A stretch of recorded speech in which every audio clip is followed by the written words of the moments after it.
الحمدللہ رب العالمین والصلاة والسلام علی سید الانبیاء والمرسلین اما بعد فاعوذ باللہ من الشیطان الرجیم بسم اللہ الرحمن الرحیم۔ زندگی بھی عجیب چیز ہے، اس سے ہر کوئی محبت کرتا ہے،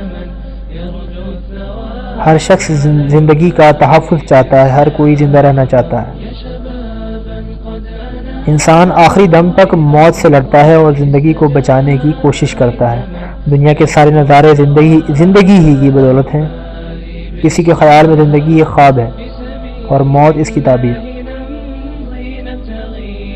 کسی کی سوچ یہ ہے کہ زندگی برف کی ایک سل ہے جسے زمانے کی تپش مسلسل پگھلا رہی ہے۔ کسی نے زندگی کو ہوا کے رخ پر رکھا ہوا چراغ قرار دیا ہے، کسی نے زندگی کو موت کا پہلا زینہ سمجھا ہے، کسی نے زندگی کو آخرت کا پل بتایا ہے، کسی نے زندگی کو پھول کہا، کسی نے کانٹا کہا، کسی نے بچے کی معصوم مسکراہٹ کو زندگی بتایا، کسی نے جہد مسلسل کو زندگی کا نام دیا۔ میں اگر زندگی کے بارے میں علماء، مفکرین اور فلاسفرز کے اقوال بتانا شروع کروں تو یہ بات بہت طویل ہو جائے گی۔ آئیے آپ کو زندگی کے 5 ادوار اور 5 قسموں کے بارے میں آگاہ کروں تاکہ ہم سب یہ جان سکیں کہ ہمیں کون سی زندگی گزارنی ہے۔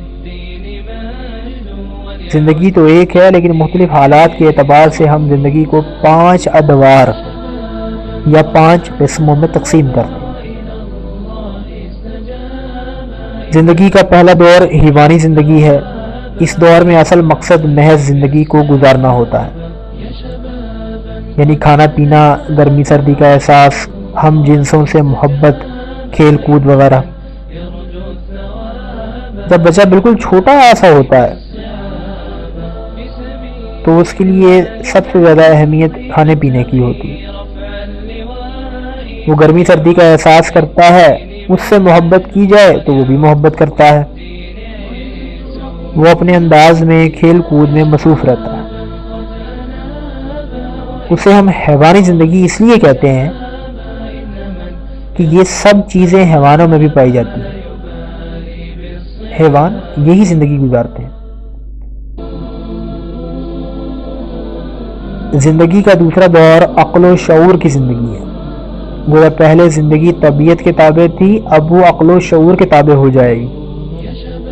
عقل فیصلہ کرے گی کہ کیا کھانا ہے، کیسے کھانا ہے، کیا پہننا ہے، کیسے پہننا ہے، زندگی کا سفر کیسے طے کرنا ہے، آرام کا وقت کون سا مناسب ہوگا، کام کاج کب کیا جائے گا، کون سی چیز نقصان دہ ہے اور کون سی چیز نفع بخش ہے، دوستی کی حدود کیا ہوں گے اور دشمنی کی حدود کیا ہوں گے، یہ سارے فیصلے عقل کرے گی۔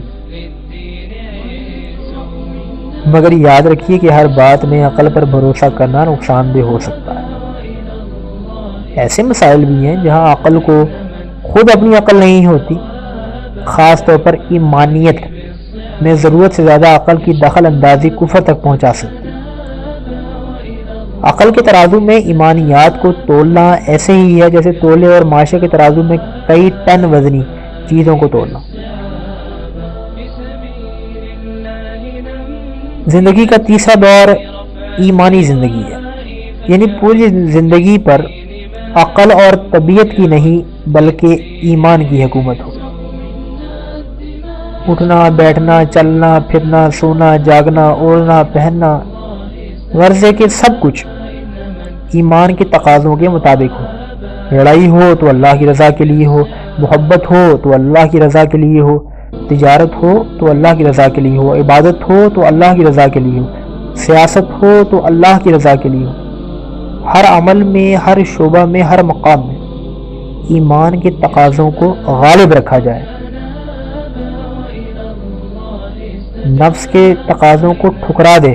اگر عقل ایمان سے ٹکرائے تو عقل کو بھی بے عقل کہہ کر ٹھوکر مار دے، اللہ اور رسول کے ایک ایک حکم کے سامنے سر تسلیم خم کر دے۔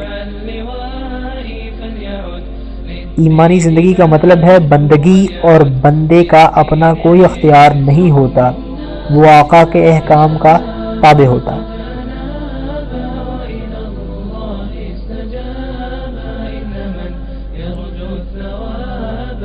ایمانی زندگی کا مطلب یہ ہے بندگی،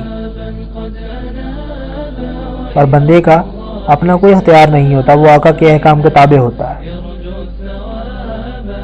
یہ بھی یاد رکھیں کہ ایمانی زندگی کچھ کھانے پینے، تجارت اور ملازمت سے منع نہیں کرتی، بلکہ وہ تو صرف اس بات کا تقاضا کرتی ہے کہ جو کچھ کرنا ہے وہ اللہ کے حکم اور رسول اکرم صلی اللہ علیہ وسلم کے طریقے کے مطابق کرو۔ گویا ایمانی زندگی اعمال اور جذبات کو ختم نہیں کرتی، صرف ان کا رخ موڑ دیتی ہے۔ زندگی کا چوتھا دور ہے عرفانی زندگی۔ علماء کہتے ہیں علم کا معنی ہے جان لینا، ایمان کا معنی ہے مان لینا، اور عرفان کا معنی ہے پہچان لینا۔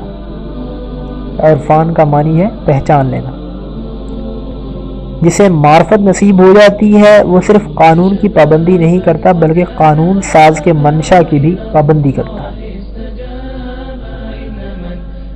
ایک بہترین مثال پیش کرنا چاہوں گا۔ امام مالک رحمۃ اللہ تعالی علیہ نے مدینہ منورہ میں ساری زندگی جوتا نہیں پہنا کہ کہیں ایسی جگہ جوتا نہ لگ جائے جہاں حضور اکرم صلی اللہ علیہ وسلم کے قدم مبارک لگے۔ سبحان اللہ۔ زندگی کا پانچواں دور ہے وحدانی زندگی، یعنی اپنے آپ کو اللہ کی رضا میں ایسا فنا کرنا کہ راحت ملے تو بھی خوش، تکلیف آئے تو بھی خوش، اولاد حاصل ہو تو بھی خوش، اولاد ہلاک ہو جائے تو بھی راضی، مال ملے تو بھی راضی، مال چھن جائے تو بھی راضی۔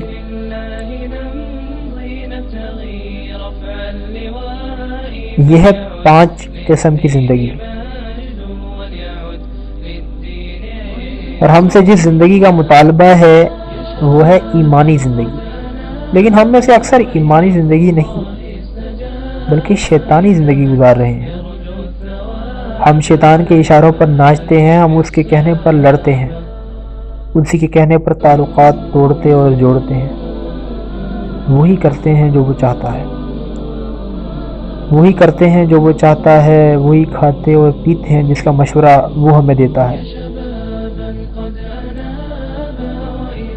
دعا ہے کہ اللہ ہمیں وہ دن دکھائے جب ہم شیطانی زندگی کو چھوڑ کر ایمانی زندگی گزارنے والے بن جائیں، کیونکہ اسی میں ہم سب کی دنیاوی اور آخرت دونوں طرح کی کامیابی ہے۔